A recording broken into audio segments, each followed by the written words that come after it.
Hello po mga kababayan, si Dante Maravillas. Dito ulit tayo sa ating podcast, Life with Dante M. At patuloy kong isi-share sa inyo itong mga inspiring words from the Bible. Ngayon, pag-usapan natin, kasi minsan, maraming gustong abutin sa ating buhay. Yung mga pangarap natin, mga desires natin sa buhay, na minsan napapaisip tayo. Bakit parang hirap na hirap tayong abutin o makamit yung mga desires natin sa buhay. Ang hindi natin alam, may kasi po, may tinatawag na Bible principle na dapat nating ginagawa. Ito po, nakasulat siya sa libro ni San Mateo, Matthew 6 verse 33. Sabi diyan, but seek first His kingdom and His righteousness, and all these things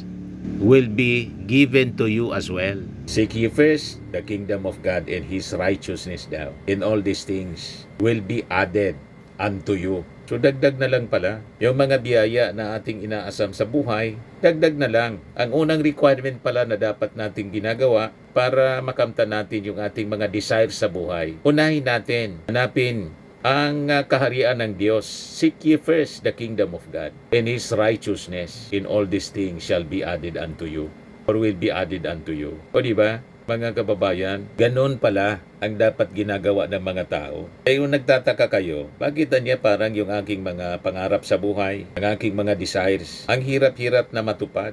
Paano matupad? Unang-una, limot mo yung ating Panginoon.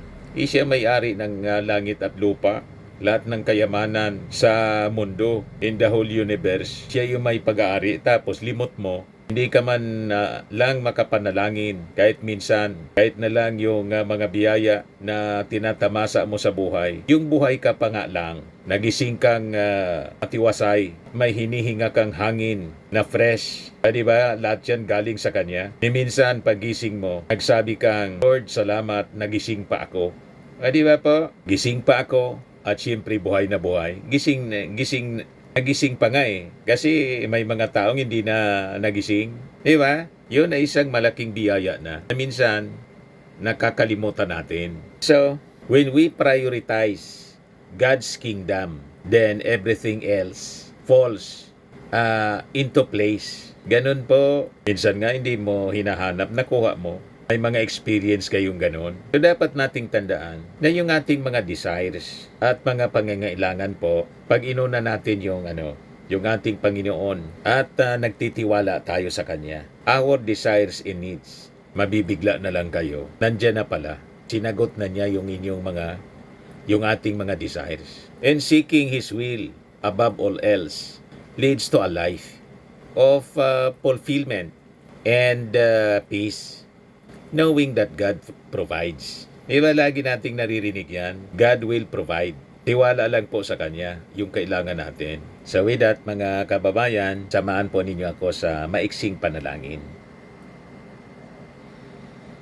Heavenly Father, Lord, help me to seek your kingdom first in everything I do, trusting that you will provide all I need.